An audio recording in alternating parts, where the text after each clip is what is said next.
Hello, friends and neighbors. How are you? Welcome back. JT back again with a special request video for you guys. As you know, if you've watched my other videos, I am into making lanyards, and got a message from a viewer that said, hey, listen, give me a quick how-to 101 on how to make a knife lanyard. And I'm going to give you the most basic, easiest one that anyone can do in 5 minutes. Make it look really cool and service either your knives or book bags, or there's thousands of uses for lanyards that you can make. I'll give you some examples here. So these are just some of the things that I've made. I've chose just a couple of them just so that gives you a little variation as to what I do. And this is all about creativity. You know, I made one for this knife here with a 223 round and a little brass round at the end. I thought it was pretty cool. And the reason I do lanyards for knives is usually I do them for smaller knives that give me a better grasp to get it out of the pocket. And also, they're not just for show, but they're actually useful as they give you a little bit better grip sometimes on that knife. And if you just if you don't want that clip to show, some places, public places, you'll look at your clip and ask you about the knife or whatever. If you have a lanyard sticking out, it's a little bit more, less conspicuous, and that's a function there. Also, another thing that I've done, I haven't seen anyone do this on YouTube, maybe on the first one, maybe not, but I'll attach a flashlight, because I always carry a flashlight and a knife on me at all times. And I will stick this into my jeans, and then this into like my change pocket, or just leave it dangling there or whatever. And I have a knife, and basically I have no choice. I have to leave with this knife and the flashlight. I've also done it on this Spyderco here, and match the brass with the brass. I have a little box stitch there. With this one, I made it first and I looped it through. This one I carry this one when I'm out into the in the woods, and I have a glow-in-the-dark lanyard on this in case I lose it. And then with this one, I made this one kind of rigid because this has no clip. This is a Maritech knife that they sent me for testing, and what I do is I put this the knife in my pocket and I stick the lanyard out. That way, to grip it, I don't have to dig in my pocket. I just grip this lanyard and out it comes. And this is just one that I made that I have no use for yet. I don't know what I'm going to attach it to, but basically just loop it through here, and you can loop it to anything you want. I haven't used this yet, but just to give you some examples. Also, I made this for my patrol car keys. I click this onto my duty belt, and then my keys go into my pocket so they're not jingling around. For all you guys that are in law enforcement or military, when you're running around, you want to be kind of stealthy, and you don't want your keys jingling around. I think it's a very tactically sound thing, so that your keys are in your pocket, not jingling around so people hear you coming. So that's another good use. But yeah, these I made for a book bag of mine that I'm using that the pulls broke. So I'll make these, and this took me literally 3 minutes to make, and they're easy and they're very durable. And you can tell that I made one shorter than the other one, but yeah, it is what it is, man. It's just something really quick. And by the end of this video, I guarantee you're gonna be a pro at this. And some YouTube videos, they're great, but my critique with the YouTube videos that I've seen on making lanyards is, number one, they don't kind of pause, so that you have to guess where to pause, and they go too fast. So what I'm going to do is I'm just going to give you a step-by-step, and I'm going to make a lanyard from start to finish, I'm going to include a bead here, and it's not going to be fancy. Trust me, you can do this. And I'm going to do it for this knife right here, this Kalashnikov Desert Warrior that I got this years ago when it first came out. But if you like these knives, check out one of my videos, man. These are phenomenal knives. But I got into these donut knives a long time ago, and I thought that a lanyard would do very well with this knife. So let's do that and get right into it. All right, let's get all these guys out of here. Away, and let's start. All right, so first thing that you want to do is you want to put your knife there as your anchor. And what I've done is already pre-cut about 1 foot. Of course, you know, you can get, this is all about creativity. You can do whatever you want, whatever colors you want. I thought about making this kind of to match, make it pink, but you know, the majority of this knife is pink anyway. I thought about this one. This will match also. I thought about the green, but ultimately I think I'm going to go with this blue, and I'm going to put a blue bead on it here. So that's, and all I need to do this is a knife, which you have, a lighter, and something to cut with. And what are we going to use to cut with? This is a really sharp knife, so this is going to be our knife to cut with. So that's that. And I mean, this is one of these tools they make for doing paracord stuff, but you don't really need it. I very seldomly use it, but if you want it, you can get it. All right, so let's start with our lanyard. I think they call this a snake lanyard, a snake knot, and it's really, really simple, but I'm gonna teach you the easiest way to do it. A lot of YouTube videos kind of make this complicated, but I'm gonna make this as simple as possible. So first thing you wanna do, and I cut about 2 feet, because who cares, the stuff is cheap. If you need to cut it at the end, you can. But so basically this is your working surface, and if you can make it this way to make it a little easier, you can. I'm gonna do this so you guys can see a little better. So you have your left side and your right side.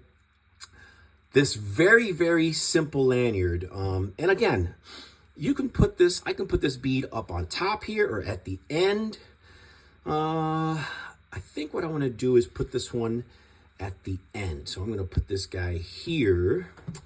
And all right, so let's start. So basically your left side here, what you're gonna do is you can put your finger here, and your left side is gonna go underneath both sides here, and you're gonna make a shape just like that, all right? And then you're gonna take your right side, you're gonna go underneath the left side, okay? And see this little space right there? You're gonna stick it right through there. So you should have a shape that should make like a, kind of like a little phallic symbol there. And if you know you got this shape here, you're doing well. So I'm gonna pause it right there. And then what you wanna do is you wanna come up here and you wanna decide for yourself the spacing that you're gonna have here. So sometimes I make my spacing this size.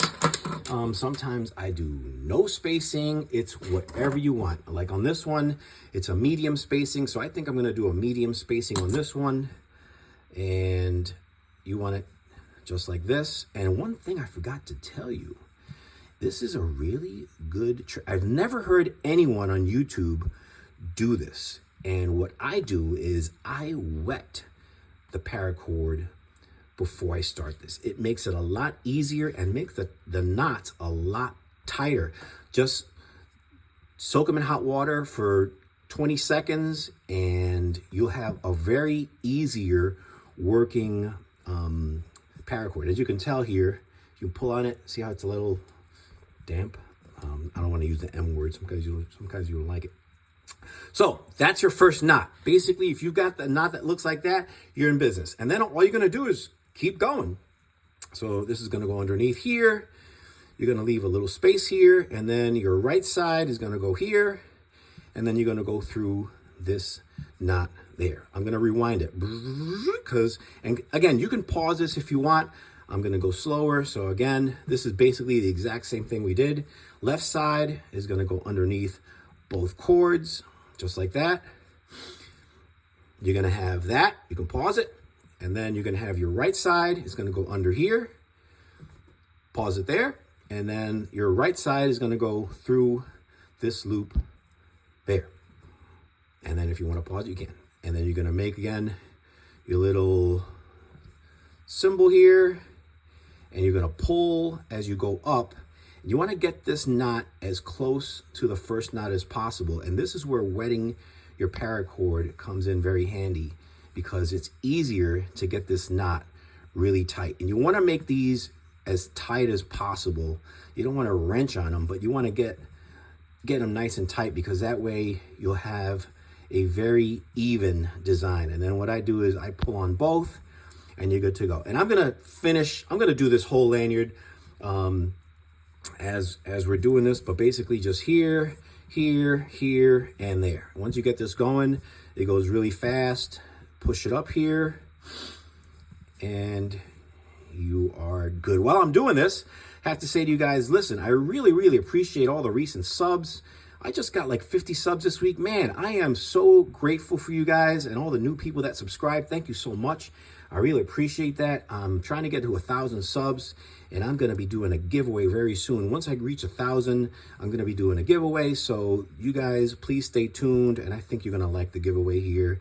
And yes, all right. So, and again, this depends on really how long you want to make it. You know, one thing I forgot to mention is that if you're going to wet your paracord, it's a little harder to burn the ends, and you always want to do that.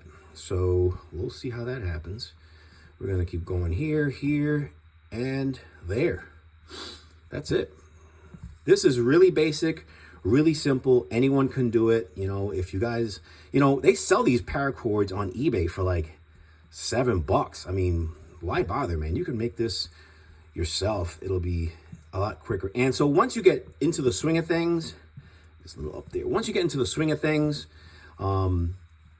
you can make your spaces smaller. So like that, and here and there.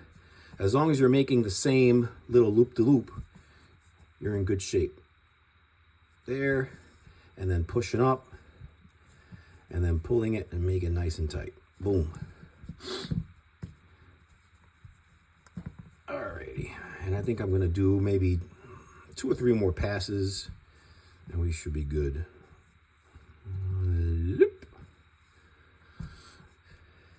Whew, very, very nice. It's cold here today in Kentucky. Let me tell you, 10 degrees. Oh my goodness. All right, so I think I want to make it a little longer. And again, this doesn't have to be perfect, because when you wet it, it's going to dry and it's going to expand a little bit. It's going to fill in those gaps. It's going to look really cool. And I think that's as what I do here. Okay. All right, I think that's as long as I want to go with that. So I'm going to take my bead here, and I'm going to go through this one and that one. Hello. Push it through. Come on, you little sucker. All right, get through here, and then I'm going to pull that.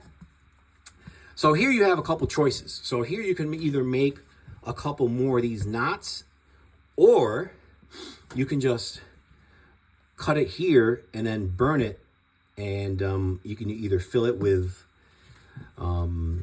glue or you know, hot glue. But I think what I'm going to do here is I'm going to make one more knot, because I have room for it, and be done with it and show you what I do at the end. Bada bing. Do I have room for one more? Yeah, let's make one more. This, go up here. Yeah, I got room. Right there. Ta-da-da. And now you have at least something that looks a little bit more symmetrical. All right. So now this is really important. So the way you cut these, and this is basically what you're going to have. So, ta-da-da. And again, this is going to fill in a little bit. It's wet. It's going to expand a little bit. I know there's some spacing in there, but I did this really quick. Normally, I would take a little bit more time pushing up on those knots, but this is important. Don't cut them both at the same time. Basically, you want to cut each one, and you want to leave a little bit of, like that. Okay, this is important. I'm going to show you why. And then it's wet, so it might not burn easily, but either way, it's going to burn. It might take a little while. Ta-ta-ta-ta-ta. Come on, you. So it's going to dry first, and then it's going to burn. Hello. All right, and once you start to get that to smolder a little bit like that, just take your knife and flatten it. Ta-da. And you're gonna have something like that. Can I see this? Okay. You're going to cut it again. You're going to have that, and you're going to burn it.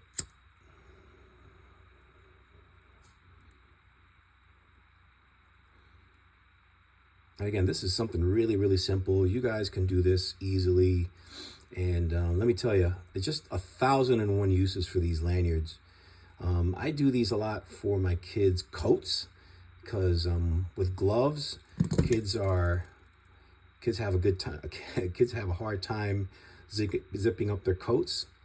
And one thing I do with my kids' coats is I use paracord that has glow-in-the-dark stuff on it. That way, you know, just for safety reasons. And you know what? And here we go. That's it. We are done. We've got a nice paracord, a nice lanyard here, made out of paracord for our knife, and it looks really cool, and it's easy to make.